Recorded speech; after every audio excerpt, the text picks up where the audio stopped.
2026 এসে যারা কোপা সামসু অথবা স্যামসাং এর ফোন কিনতে যাচ্ছেন তাদের জন্য রয়েছে একটা খুবই বাজে খবর।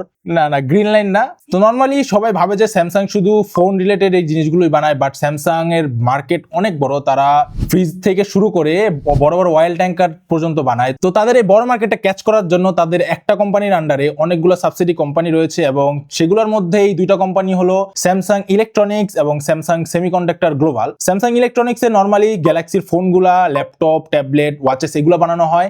আর স্যামসাং সেমিকন্ডাক্টর এই কোম্পানিটাতে আপনার চিপস, র্যাম সব ধরনের চিপই ওই কোম্পানির আন্ডারে বানানো হয়। তো এখন ভাবতেছি যে এরা যেহেতু সেম কোম্পানির আন্ডারে, তারা হয়তো গলায় গলায় মিলিয়ে চলে, কিন্তু আসলে বাস্তবতা এতটাও সহজ না। এখানে বিষয়টা হলো, যখন স্যামসাং ইলেকট্রনিক্স এর কোনো মোবাইল রিলেটেড বা ল্যাপটপ রিলেটেড বা যে কোনো রিলেটেড কোনো চিপস দরকার হয়, তারা ডিরেক্টলি স্যামসাং সেমিকন্ডাক্টরের কাছে যায় এবং তাদের কাছে ওইগুলোর একটা অর্ডার ক্রিয়েট করে দিয়ে আসে বা অর্ডার দিয়ে আসে, এবং স্যামসাং সেমিকন্ডাক্টর সেই অর্ডারটা প্রসেস করে তাদের কাছে ওই চিপগুলো পাঠায়। কিন্তু কাহিনী হলো, যেহেতু এআই ডাটা সেন্টার গুলো এখন চড়া দামে এই চিপগুলো কিনতেছে, তাই স্যামসাং করছে কি, তাদের এই চিপগুলো সব এআই ডাটা সেন্টারের কাছে বিক্রি করতেছে, তাদের নিজস্ব কোম্পানি অর্থাৎ স্যামসাং ইলেকট্রনিক্স এর কাছে বিক্রি করতেছে না। যার ফলে হচ্ছে কি, স্যামসাং তাদের ফোনগুলোর জন্য প্রপারলি এখনো চিপগুলো পাচ্ছে না। এটার একটা বড় ইম্প্যাক্ট পড়তে পারে এটার প্রাইসে। তারা হয়তো থার্ড পার্টি কারো থেকে চিপ আনবেন, তারপর বলবে যে আমরা এত বেশি দামে চিপ আনছি এন্ড আমাদের প্রাইস বাড়াতে হবে। এখন বিষয়টা হলো যে এই শর্টেজের কারণে 2026 সালে যতগুলো স্যামসাং এর ফোন আসবে, সেগুলোতে অবভিয়াসলি প্রাইসের একটা আপগ্রেড হবে, অর্থাৎ প্রাইস বাড়বে,